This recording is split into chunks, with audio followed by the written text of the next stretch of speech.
দেখছেন স্বাধীন সংলাপ, সৌজন্যে আলোক হেলথ কেয়ার হাসপাতাল।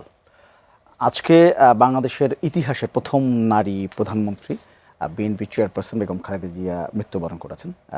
৮০ বছর বয়সে রাজধানীর একটি হাসপাতালে তিনি আজকে মৃত্যুবরণ করেন।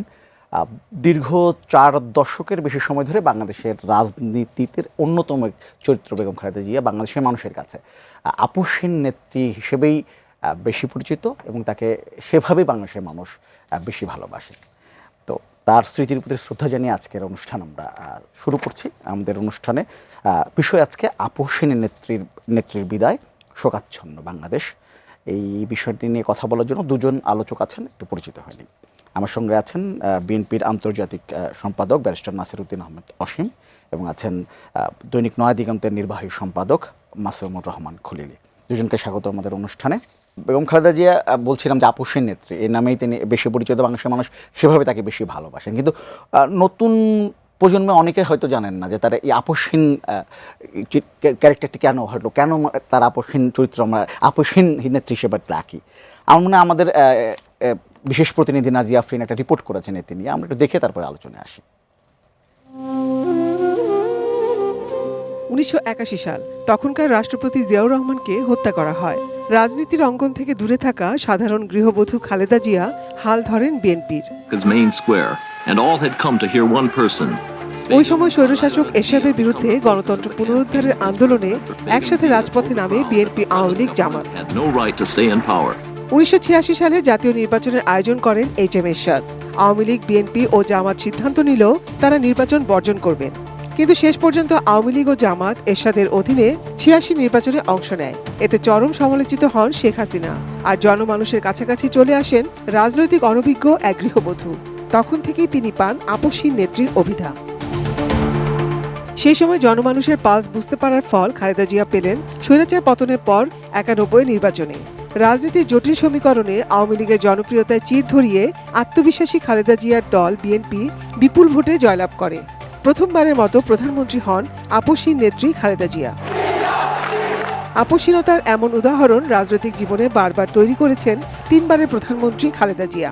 ১৯৯৬ সালে নির্বাচনে আওয়ামী লীগের আন্দোলনের মুখে ক্ষমতা আঁকড়ে না থেকে তত্ত্বাবধায়ক সরকারের কাছে ক্ষমতা ছেড়ে দেন, আর ক্ষমতায় গিয়ে তত্ত্বাবধায়ক সরকার ব্যবস্থাটিকেই বাতিল করে দেন শেখ হাসিনা। রাজনীতির টানাপোড়েনে আসে ১/১১, পাল্টে যায় দেশের রাজনীতির হিসাব নিকাশ। ২ সন্তান তারেক রহমান ও আরাফাত রহমানের জীবন নিয়ে চিন্তিত হলেও নিজের জীবন নিয়ে কখনোই ভীত হননি খালেদা জিয়া। কোনো প্রস্তাবেই দেশ ছাড়তে রাজি হননি তিনি। ২০০৮ সালের নির্বাচনে আওয়ামী লীগ ক্ষমতায় আসার পর থেকে বিএনপির ওপর নানাভাবে নির্যাতন নিপীড়ন চালায় আওয়ামী লীগ।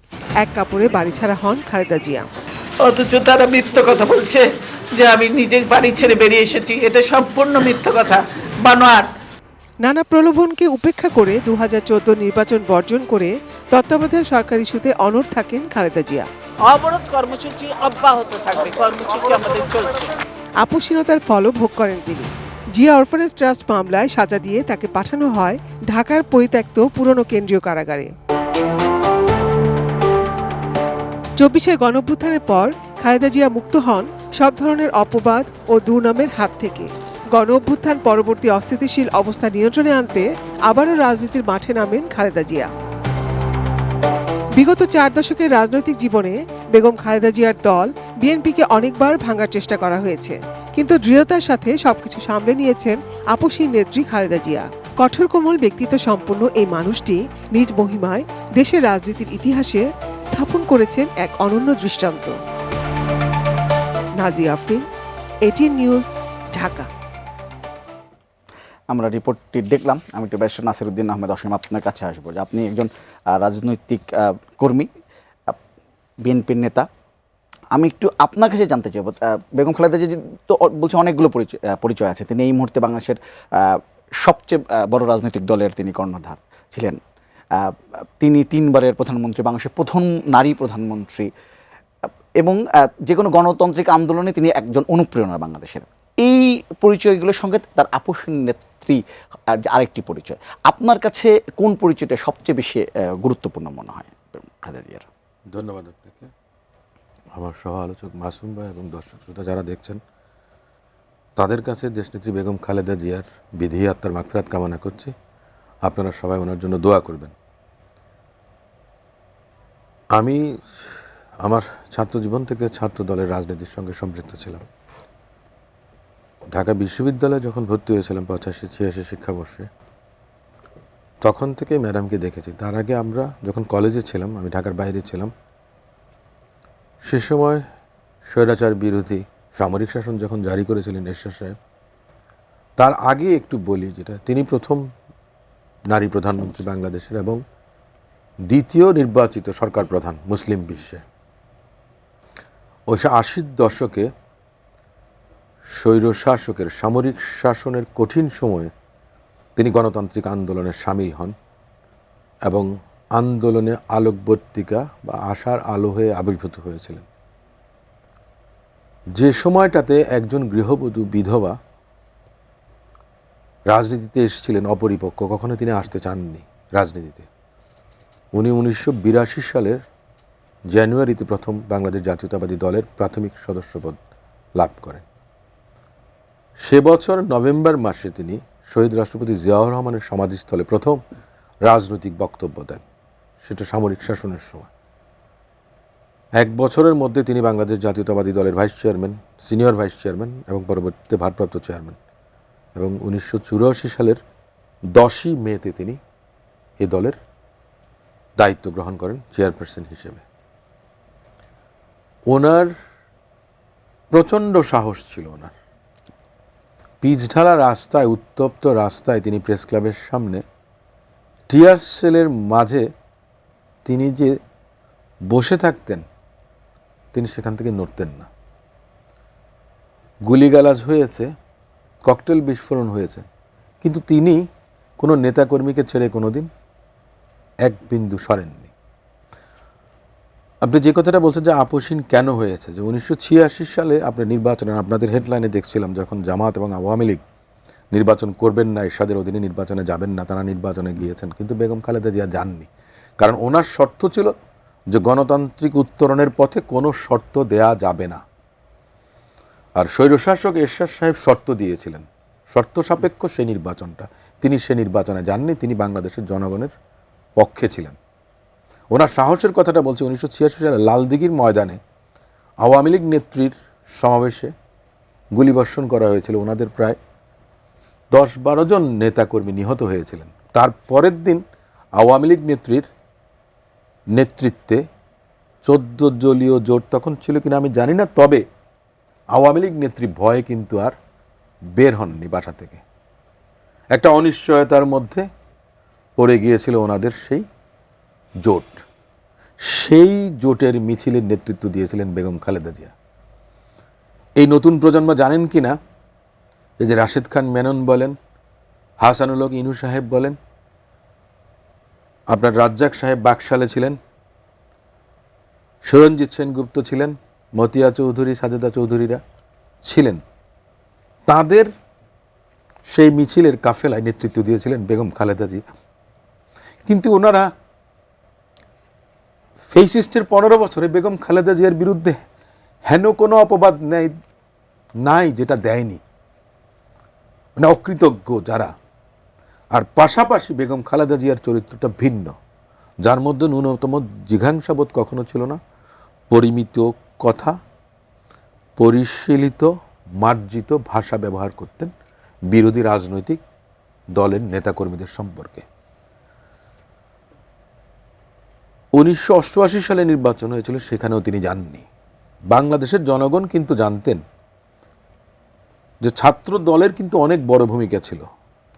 আপোষহীনের বাইরে ওনার মধ্যে যে মমতাময়ী একজন মায়ের প্রতিচ্ছবি জাতীয়তাবাদী ছাত্র দলের প্রতিটি নেতাকর্মী দেখেছিল। আমরা প্রতিদিন কিন্তু বিশ্ববিদ্যালয় থেকে টিএসসিতে আড্ডা মেরে সন্ধ্যার পরে 27 নম্বরে ম্যাডাম আসতেন, আমরা সেখানে চলে যেতাম। ম্যাডাম এরকম একটা টেবিলের সামনে বসতেন, পেছনের দিকে কয়েকটি সোফা ছিল, সিনিয়র নেতারা বসতেন, মহাসচিব সহ অন্যান্যরা, সালাম ভাই বা তার আগে ওবায়দুর রহমান সাহেব। ছাত্র দলের ঢাকা বিশ্ববিদ্যালয়ের নেতা যারা ছিলেন, তারা আপনার সামনে একটা জুটের কার্পেট ছিল, সেখানে প্রতিদিন ম্যাডাম তাদের সঙ্গে কুশল বিনিময় করতেন যে তোমরা কি ঠিকমতো লেখাপড়া করছো তো, যে প্রতিদিন আসলে পড়ালেখা কখন হবে, এবং বলতেন যে দেখা হয়ে গেছে, এখন চলে যাও টেবিলে, পড়ার টেবিলে। তো একজন মায়ের মতো, একজন শিক্ষকের মতো বেগম খালেদা জিয়া ছিলেন, আপোষহীন ছিলেন। যে কথাগুলো বললাম আমি কয়েকটা উদাহরণ তো দিয়েছি, সাহসের কথা বলেছি, আর আপোষহীন গণতন্ত্রের প্রশ্নে, বাংলাদেশের জনগণের অধিকার আদায়ের প্রশ্নে। বাংলাদেশের জনগণ জানতো যে আওয়ামী লীগ সবচেয়ে বড় দল, প্রতিষ্ঠিত দল, বিএনপি যে রাজনৈতিক দল, সবাই বলতো এই দলের জন্ম ক্যান্টনমেন্টে, এই কথাগুলি কিন্তু বলতো। পরবর্তীতেও বলেছে, তিনবার বেগম খালেদা জিয়া আপনার রাষ্ট্র ক্ষমতায় এসেছিলেন, সরকার গঠন করেছিলেন, তারপরেও এই কথাটা বলা হয়। কিন্তু সেটা ভুল প্রমাণিত হয়েছে ম্যাডামের আপোষহীনতার কারণে। 1991 সালে বাংলাদেশ জাতীয়তাবাদী দল আওয়ামী লীগের থেকে বেশি আসন পেয়ে সরকার গঠন করেছে। তার মানে শহীদ রাষ্ট্রপতি জিয়াউর রহমান সাহেব যে 19 দফার ভিত্তিতে একটা দল প্রতিষ্ঠা করেছেন, রাষ্ট্র পরিচালনার জন্য কাজ করেছেন, 3.5 বছরে এই দেশের খোল নলচে বদলে দিয়েছিলেন, সেই জায়গাটা থেকে টেনে বেগম খালেদা জিয়া বাংলাদেশকে একটা অন্য জায়গায় নিয়ে গেছে। এইখানে আমরা আবার আসবো এটা নিয়ে, বিষয়টা নিয়ে। আমি একটু মাসুমুর রহমান খলিল আপনার কাছে আসবো একটু অন্য বিষয় না, আমি একটু 5ই আগস্টের পরে যদি আসতে চাই। 5ই আগস্টের পর বেগম খালেদা জিয়া বাংলাদেশে সর্বজন শ্রদ্ধেয়, সর্বজন গ্রহণযোগ্য একজন রাজনীতিবিদ হলেন। বাংলাদেশের ইতিহাসে এমন কোন রাজনীতিবিদ কি হয়েছেন যিনি সবাই সর্বজন গ্রহণযোগ্য, সর্বজন শ্রদ্ধেয় হয়েছেন? মানে আপনার অভিজ্ঞতাটা কি? অসীম ভাই খুব চমৎকারভাবে বেগম খালেদা জিয়ার আপোষহীন নেতৃত্বের বেশ কিছু উদাহরণ সহ আলোচনা করেছেন। এটা আমি ঠিক রাজনৈতিক যে বিষয়টা এখানে না গিয়ে আমি যেটা ওনাকে দেখতে চাইবো সেটা হচ্ছে কি, উনি শুধুমাত্র রাজনীতিবিদ ছিলেন না, উনি ছিলেন একজন রাষ্ট্রনায়ক, স্টেটসম্যান। আমরা সেটা যেমন 1990 সালের আগের যে উনি রাজনীতির হাল ধরলেন, আসলে ওনার বয়স কত ছিল? হয়তো 37-38 বছর কিন্তু উনি রাজনীতির সাথে যুক্ত হয়েছেন।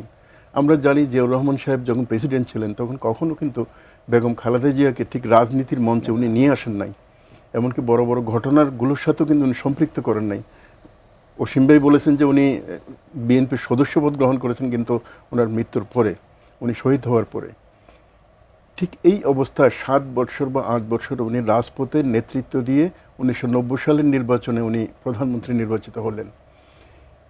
কেন উনি আজকে সর্বজন শ্রদ্ধেয় হলেন? সর্বজন শ্রদ্ধেয় হওয়ার একটা কারণ ছিল, উনি রাজনীতির গণ্ডির মধ্যে নিজেকে আবদ্ধ করেন নাই।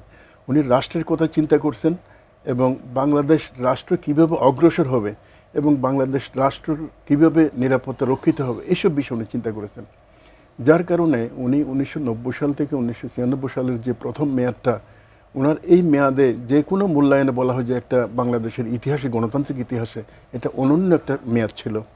সেই মেয়াদের সময়ে যখন বিরোধী দল হিসেবে আওয়ামী লীগ জ্বালাও পোড়াও থেকে শুরু করে অনেক সহিংস আন্দোলন করেছে, তখন কিন্তু উনি ধৈর্যহারা হননি। উনি আওয়ামী লীগের প্রধান শেখ হাসিনাকে ওনার প্রথম মেয়াদে কোনো সময় জেলে নেননি, এমনকি দ্বিতীয় মেয়াদেও নেননি, যেটার বিপরীত চিত্রটা আমরা পরে দেখি। উনি কী করলেন? উনি ক্ষমতা কিন্তু আঁকড়ে ধরতে চেষ্টা করেন নাই। উনি একটা সংসদ নির্বাচন দিলেন। সংসদ নির্বাচন কেন দিলেন হচ্ছে তত্ত্বাবধায়ক সরকারের যে ব্যবস্থাটা বিরোধী পক্ষ দাবি করছিল সেটার ভিত্তিতেই কিন্তু উনি রাষ্ট্রের একটা স্বাভাবিক গণতান্ত্রিক রূপান্তরের প্রক্রিয়াটা উনি চালু করার জন্য ওই সংক্ষিপ্ত সংসদে একটু যদি অ্যাড করে দিই, আপনি যে কথাটা বলেছিলেন, উনি নির্বাচন যেহেতু সংসদ থেকে পদত্যাগ করেছে, 2/3 মেজরিটি লাগবে পার্লামেন্ট আপনার অ্যামেন্ডমেন্ট, সংশোধনী কনস্টিটিউশন অ্যামেন্ডমেন্ট, যার কারণে বাধ্য হয়ে ওনাকে 15 ফেব্রুয়ারি নির্বাচনটা দিতে হয়েছে। হ্যাঁ, নির্বাচনটা করে কিন্তু উনি ক্ষমতা আঁকড়ে ধরতে পারতেন, সেটা করেন নাই। উনি এই তত্ত্বাবধায়ক সরকারের বিলটা পাশ করার পরে পদত্যাগ করলেন এবং একটা ফ্রি ফেয়ার নির্বাচনের জন্য তত্ত্বাবধায়ক সরকার গঠিত হলো। এখন এরপরে যেটা দাঁড়ালো সেটা হচ্ছে কি, একদম রাজনৈতিকভাবে একটা বিপর্যস্ত অবস্থার মধ্যে যে নির্বাচন, সেই নির্বাচনে কিন্তু সংখ্যাগরিষ্ঠতার প্রায় কাছাকাছি বিএনপি চলে গিয়েছিল। 116 আসন, 116 আসন, 91 ছিল 140। হ্যাঁ, 140-100 খুব বেশি একটা ব্যবধান হয়নি। এমনকি ওই সময় আওয়ামী লীগ যে ধরনের সহিংস রাজনীতি করছিল, সেই সহিংসতার কারণে কিন্তু অনেকেই বিএনপির পক্ষের ভোটার কিন্তু যায়নি। এরপরও ঠিক বিএনপি মানুষের মনের মধ্যে ছিল। এরপরের যে টাইমটা ধরেন 1996 থেকে 2001 সাল পর্যন্ত, এই সময় আওয়ামী লীগের যে রাষ্ট্র পরিচালনার নীতিটা, এটা কিন্তু আমরা দেখছি। এই সময় কিন্তু এক ধরনের সহিংসতা, তারপরে প্রতিশোধ পরায়ণতা, এগুলো আমরা দেখছি। যদিও এটা চূড়ান্ত লাভ করে হচ্ছে 2007 সাল বা 2008 সালের পরের যে দীর্ঘ প্রায় 17 বছরের যে ফেসিবাদী শাসন, এই সময় এটার আমরা চূড়ান্ত রূপ দেখি। কিন্তু বেগম খালেদা জিয়ার যে রাষ্ট্রনীতিটা, সেটার অনন্য একটা বৈশিষ্ট্য হচ্ছে, প্রথমত উনি বাংলাদেশ রাষ্ট্রের কথা প্রথম চিন্তা করেছেন, বাংলাদেশের গণতান্ত্রিক রূপান্তরকেই উনি অগ্রাধিকার দিয়েছেন, বাংলাদেশের নিরাপত্তাকে উনি অগ্রাধিকার দিয়েছেন।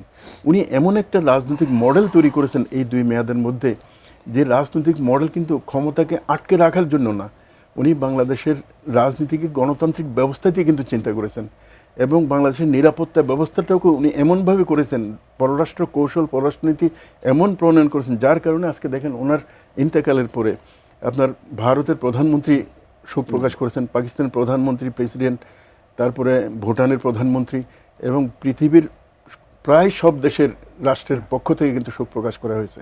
এটা এই কারণেই উনি এমন একটা বাংলাদেশের মতো একটা তৃতীয় মানে থার্ড ওয়ার্ল্ডের একটা কান্ট্রির এমন একটা রাজনৈতিক ব্যবস্থার নেতৃত্ব দিয়েছেন, যে নেতৃত্বের কারণে বাংলাদেশটা তখন একটা মডেল হয়ে গেছিল। উনি বিরোধী দলের যে নেতা, একজন নারী রাজনীতিবিদ, নারী প্রধানমন্ত্রী, এবং সর্বশেষ উনি 3 বারের প্রধানমন্ত্রী হিসেবে যে দৃষ্টান্তগুলি স্থাপন করেছেন, এই দৃষ্টান্তগুলি কিন্তু ওনাকে একটা মহৎ এবং গ্রহণযোগ্য ব্যক্তিতে পরিণত করেছে। আপনি যে বিষয়টা বললেন, উনি রাজনীতির অনেক ঊর্ধ্বে উঠে গেছেন। যেমন বিএনপির উনি প্রধান ছিলেন, কিন্তু আজকে বাংলাদেশের মানুষ ওনাকে কিন্তু ঠিক বিএনপির চেয়ারপারসন হিসেবে দেখছে না, উনি দেখছে বাংলাদেশের একজন সম্পদ হিসেবে, বাংলাদেশের 3 বারের প্রধানমন্ত্রী হিসেবে, বাংলাদেশের রাজনীতি, বাংলাদেশের সার্বিক একজন অভিভাবক হিসেবে। এটা উনি কিন্তু অর্জন করেছেন, যে অর্জনটা অনেক রাজনীতিবিদ কিন্তু করতে পারেননি। জি, আমি একটু বেশ অসীম আপনাকে জানতে চাইব যে এই গত 17 বছর যদি আমি বলি, বেগম খালেদা জিয়ার জেলে নিয়ে যাওয়া, তার চিকিৎসা সুচিকিৎসা করতে না দেয়, এই যে একটা ব্যাপারটি, এই বিষয়টা আপনি কি মনে করেন যে তার যে মৃত্যুটা হলো এটা অকাল মৃত্যু, বা এটাই একটা ব্যাপার হয়েছে, যদি সুচিকিৎসাটা পেতেন তাহলে আসলে এত তাড়াতাড়ি তাকে আমরা হারাতাম না? আপনি যথার্থ বলেছেন। আমি যতটুকু মনে করি যে সুচিকিৎসার অভাব ওনার মৃত্যুটাকে ত্বরান্বিত করেছেন। দেখেন, হায়াত মত সমস্ত কিছুর মালিক আল্লাহ, কিন্তু আপনি বান্দা হিসেবে আপনার চেষ্টাটা থাকতে হয়, তাহলে তো আর ডাক্তারিও পড়তেন না, চিকিৎসা বিজ্ঞানও আপনার এত উন্নত হতো না। তো সেদিক থেকে যে প্রতিহিংসার বশবর্তী হয়ে আপনার বিগত ফেসিস সরকার ওনাকে যেভাবে অপমান করেছেন, হয়রানি করেছেন, ঠিক তেমনইভাবে শারীরিকভাবে, মানসিকভাবে চিকিৎসা বঞ্চিত করে নির্যাতন করেছেন। শুধু যে বেগম খালেদা জিয়াকে করেছেন তা না, সমগ্র দেশকে করেছেন। বেগম খালেদা জিয়ার আজকে ওনার এই প্রয়াণ, এটা একটা অধ্যায়ের পরিসমাপ্তি মনে হচ্ছে, কিন্তু নতুন একটা অধ্যায় শুরু করেছেন। অতীতে তিনি ছিলেন, আজ সকাল পর্যন্ত তিনি ছিলেন, কিন্তু আগামী ভবিষ্যৎ, আগামীতে তিনি বাংলাদেশের একটা নতুন ইতিহাসের অবিচ্ছেদ্য অংশ হিসেবে পরিগণিত হলেন। ওনাকে বারবার, যেমন আমরা আইনজীবী হিসেবে আবেদন করেছিলাম যে ওনাকে জামিন দেওয়া হোক, জামিন কিন্তু ডিসক্রিশন। প্রথম কথাটা হচ্ছে, তো ওনাকে তো মিথ্যে হয়রানিমূলক মামলাতে ওনাকে সাজা দেওয়া হয়েছে, একটা নজিরবিহীন ঘটনা। নিম্ন আদালতে যখন কারো শাস্তি হয়, তখন উচ্চ আদালতে আমরা আসি, উচ্চ আদালতে দেখা গেছে কখনো অ্যাকুইটাল হয়, কখনো দেখা গেছে সাজাটা আপনার রিডিউস হয়। আমরা দেখেছি বিচার বিভাগকে কিভাবে কলুষিত করা হয়েছে, এবং বিচার বিভাগকে কিভাবে প্রভাবান্বিত করে 7 বছরের জেলবাসকে 10 বছর করা হয়েছে। এই ধরনের একটা অবস্থাটা হচ্ছে যে বেগম খালেদা জিয়ার ক্ষেত্রেই কিন্তু ঘটেছে। তারপরে আপনার জামিনের বিষয়টি, তিনি যখন অসুস্থ হলেন তখন সুচিকিৎসা ঠিকমতো নিতে দেওয়া হয়নি। বিদেশ যাবার কথা বলা হয়েছে, বেগম খালেদা জিয়া কিন্তু 1/11 সময়, ওই যে আপসিনের কথা বলা হচ্ছে, 1/11 সময় কিন্তু ওনাকে অপশন দেওয়া হয়েছে। আমি ওনার আইনজীবী ছিলাম, আমি জানি, কিন্তু উনি বলেছেন উনি যাবেন না, এই দেশে ওনার মাটি, উনি কোনো অন্যায় করেননি। এমনকি 2017 সালের নভেম্বর মাসে লন্ডনে আমি ছিলাম, ম্যাডাম সে সময় চিকিৎসা নেওয়ার জন্য গিয়েছিলেন। উনি যখন দেশে আসবেন, আমি ওনাকে বলেছিলাম যে ম্যাডাম, আপনি দেশে গেলে ওরা আপনাকে জেলে নেবে, কারণ আপনার রায় অলরেডি লেখা হয়ে গেছে। কারণ তাদেরই একজন আইনজীবী সে বলেছে যে আপনার ম্যাডাম যেন না আসে, আপনার ম্যাডামের রায় কিন্তু লেখা হয়ে গেছে এই জিয়া অরফানেজ ট্রাস্ট মামলায়।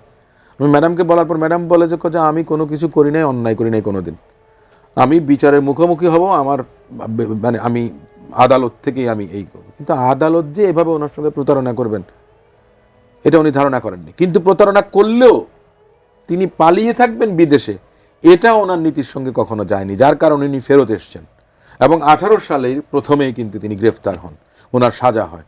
তিনি জানতেন যে ওনার সাজা হবে, তারপরেও কিন্তু তিনি ফেরত এসছেন। এই জন্যই বলি তিনি আপোষহীন গণতন্ত্রের জন্য, বাংলাদেশের জনগণের জন্য, নাগরিকদের জন্য। আপনি তো জামিন দিতে পারতেন। মাঝে মাঝে শেখ হাসিনা যে ধরনের বক্তব্য দিতেন, কথা বলতেন, বয়স তো 80 হয়ে গেছে, আর কতদিন বাঁচতে চায়, মানুষকে নিয়ে, একজন সাধারণ মানুষকে নিয়েও কিন্তু আপনি উপহাস করে কথা বলতে পারেন না।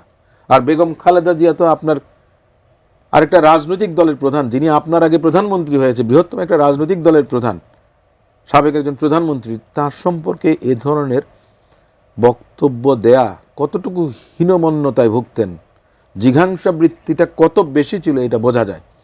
বললেন যে উনি করুণা করে মুক্তি দিয়েছেন, মানে কি? এক্সিকিউটিভ অর্ডারে দিয়েছেন। তো আপনি এক্সিকিউটিভ অর্ডারে দিলে তো আপনি শর্ত শিথিল করে ওনাকে বিদেশ যাওয়ার সুযোগও দিতে পারতেন। ওনারা বলেছেন আইনের দোহাই দিয়েছেন। আইন তৈরি করে কে? রাষ্ট্র আইন তৈরি করে। তারপরে তো রাষ্ট্র ক্ষমতায় ছিলেন, কিন্তু আপনারা চাননি, আপনারা চেয়েছিলেন যে উনি তাড়াতাড়ি চলে যান।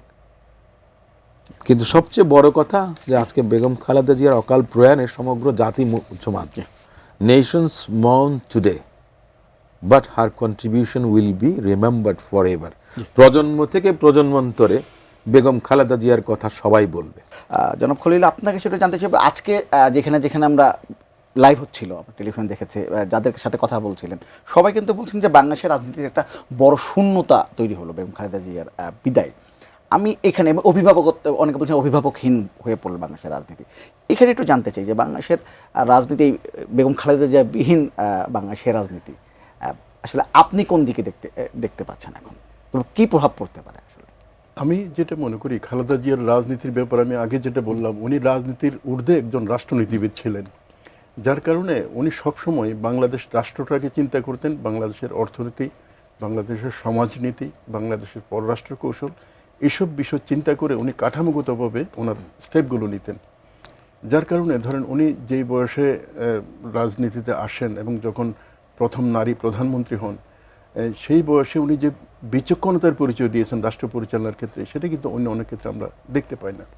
শহীদ জিয়াউর রহমান সাহেব বাংলাদেশি রাজনীতির একটা ধরন, একটা মডেল কিন্তু উনি শুরু করেছিলেন, দিয়ে গেছেন। সেই মডেলটাকে বেগম খালেদা জিয়া কিন্তু অনেক দূর এগিয়ে নিয়ে গেছেন। এবং এই মডেলটা কিন্তু শুধুমাত্র একটা দলের রাজনীতির জন্য মডেল না, এটা শুধু বিএনপির রাজনীতির জন্য না, এটা হচ্ছে কি, বাংলাদেশ একটা স্বাধীন সার্বভৌম রাষ্ট্র হিসেবে থাকবে, এটার পররাষ্ট্র সম্পর্কের মধ্যে যে ভারসাম্যপূর্ণতা থাকতে হবে সেটাকে রাখা, এবং কোনো শক্তি যদি বাংলাদেশকে নিয়ন্ত্রণ করতে চায়, প্রধানত করতে চায়, তার সাথে সম্পর্কের ধরনটা কী হবে সেটার উপর নির্ভর করে কিন্তু উনি রাষ্ট্রনীতিটা অনুসরণ করেছেন। আপনি 24-এর যে জুলাই আগস্টের অভ্যুত্থানের কথা বলছিলেন, সেই অভ্যুত্থানের মূল চেতনাটা কি? একটা হচ্ছে আধিপত্যবাদের নিয়ন্ত্রণ থেকে বাংলাদেশকে মুক্ত করা, আর দ্বিতীয় হচ্ছে ফেসিবাদী যে রাজনীতি, একদলীয় রাজনীতি, নির্বাচন ব্যবস্থাকে ধ্বংস করার যে রাজনীতি, সেই রাজনীতি যাতে বাংলাদেশ থেকে বিদায় নেয়। এই যে দুইটা মৌলিক বিষয়, এই দুইটা মৌলিক বিষয়েই কিন্তু বেগম খালেদা জিয়া ওনার রাজনীতির পুরো সময়টা কিন্তু উনি কাজ করে গেছেন। উনি কখনো ক্ষমতা ধরে রাখতে চাননি। উনি কোনো একটা রাজনৈতিক দলের প্রতি প্রতিহিংসা পরায়ণ হয়ে প্রতিপক্ষ নেত্রীকে জেলখানায় অন্যায়ভাবে নিয়ে যাওয়া, শাস্তি দেওয়া, এসব লাইনই কিন্তু উনি জাননি। তো যার কারণে ওনার একটা শূন্যতা কিন্তু আমরা অনুভব করি। বিষয়টা হচ্ছে কোনো রাষ্ট্র, কোনো রাজনীতি একেবারে শূন্যতা লম্বা সময় ধরে থাকে না। তবে উনি বিদায়ের আগে যে রাজনীতিটা বিএনপির জন্য রেখে গেছেন, বাংলাদেশের সকল রাজনৈতিক দলের জন্য রেখে গেছেন, সেটা কিন্তু আমার ধারণা হচ্ছে কি, এটা আরও লম্বা সময় ধরে একটা গাইডলাইন হিসেবে কাজ করবে। ফলে রাজনৈতিক শূন্যতা আমরা হয়তো বেগম খালেদা জিয়াকে আর ফিরে পাবো না, কিন্তু ওনার আদর্শ, ওনার নীতি, এগুলো কিন্তু আমাদের সামনে সবসময় দিক নির্দেশক হিসেবে পথ দেখাবে।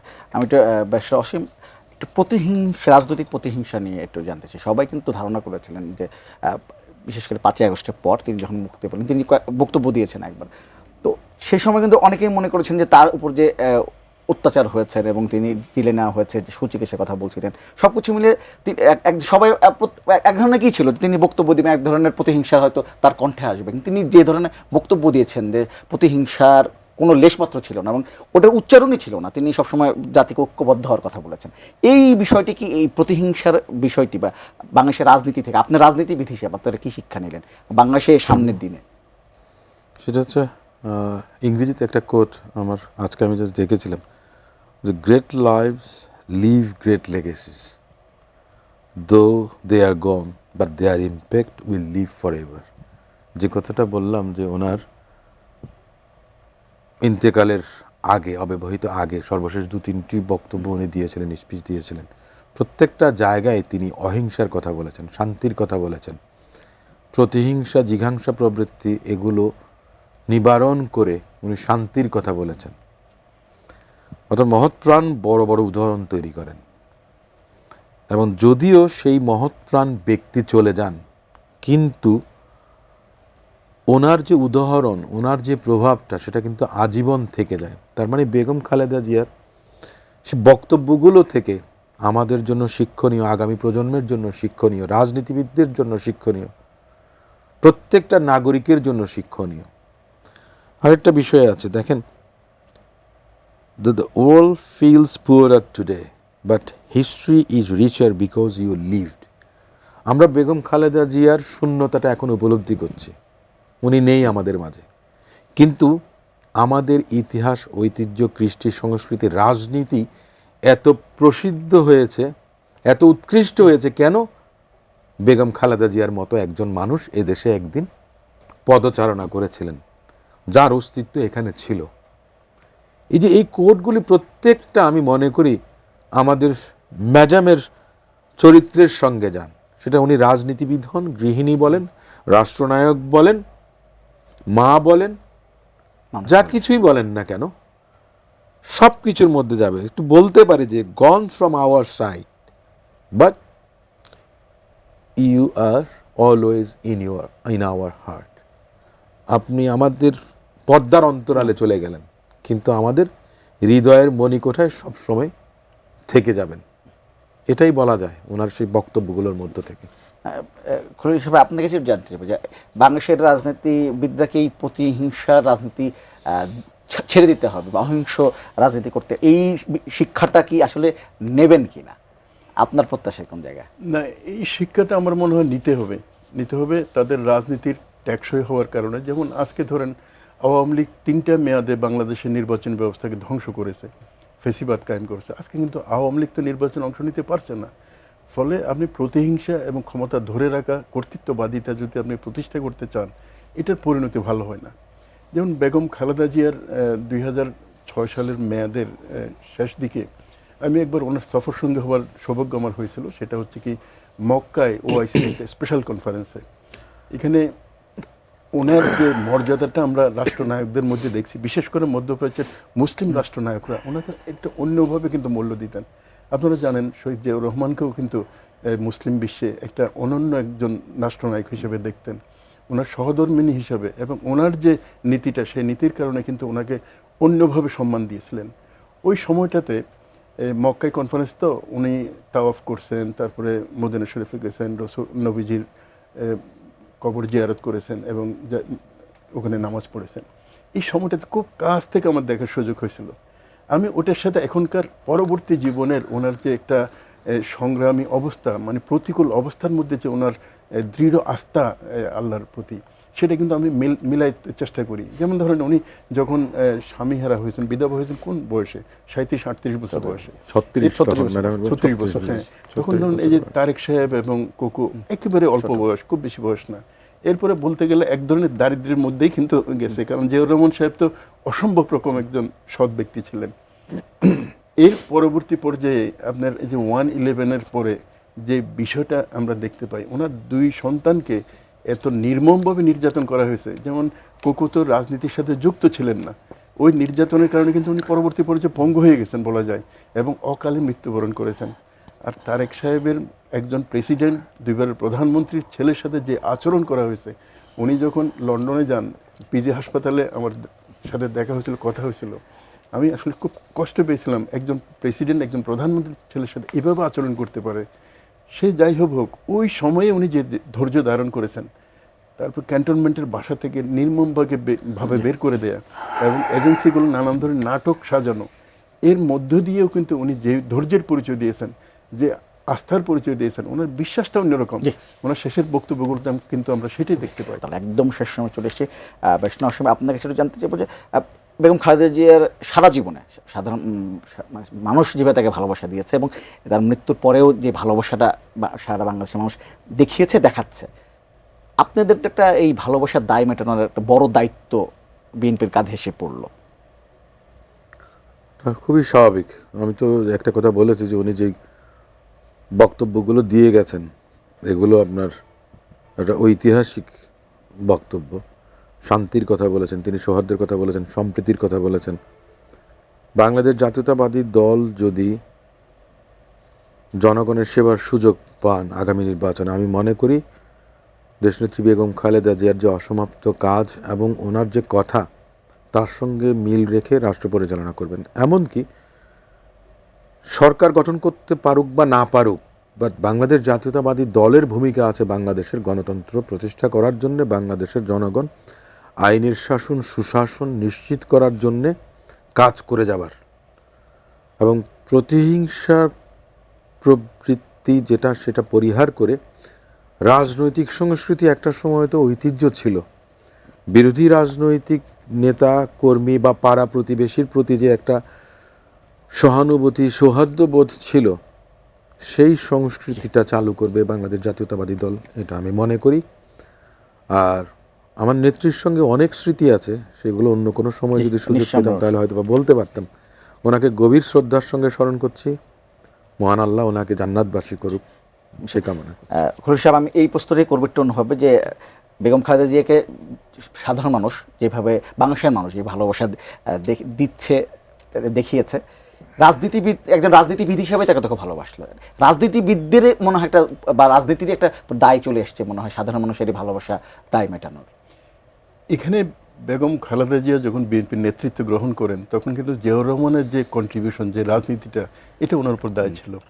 এবং বেগম খালেদা জিয়ার বিদায়ের আগের যে রাজনৈতিক অ্যাচিভমেন্ট বা ওনার আদর্শ, ওনার কন্ট্রিবিউশন, এটা পরবর্তী নেতৃত্বের উপর কিন্তু একটা দায় হিসেবে কাজ করবে। আমার ধারণা হচ্ছে পরবর্তী নেতৃত্ব, ওনার যে উত্তরাধিকার, সেটা যথাযথভাবে এটাকে সামনে এগিয়ে নিয়ে যেতে পারবে। এই ক্ষেত্রে বাংলাদেশ রাষ্ট্রের স্বার্থটাকে কিন্তু বড়ভাবে দেখতে হবে। দল তো অবশ্যই থাকবে, কিন্তু দলের চাইতে বড় হচ্ছে রাষ্ট্র, যেটা সবসময় বেগম জিয়া বলতেন। সেই রাষ্ট্রের স্বার্থ, স্বাধীনতা সার্বভৌমত্বের স্বার্থ, এটাকে সামনে এগিয়ে নিয়ে যাবেন পরবর্তী উত্তরাধিকার, পরবর্তী নেতৃত্ব, সেটা আমি আশা করব এবং বিশ্বাসও করি সেটা হয়তো হবে, সম্ভব হবে। আপনাদের দুজনকে ধন্যবাদ আমার সাথে যুক্ত হওয়ার জন্য। ধন্যবাদ। দর্শক, আবারও বেগম খালেদা জিয়ার স্মৃতির প্রতি সম্মান জানিয়ে, শ্রদ্ধা জানিয়ে আজকের অনুষ্ঠান শেষ করব। আপনারা ভালো থাকবেন, সুস্থ থাকবেন, এটি নিউজের সঙ্গে থাকবেন।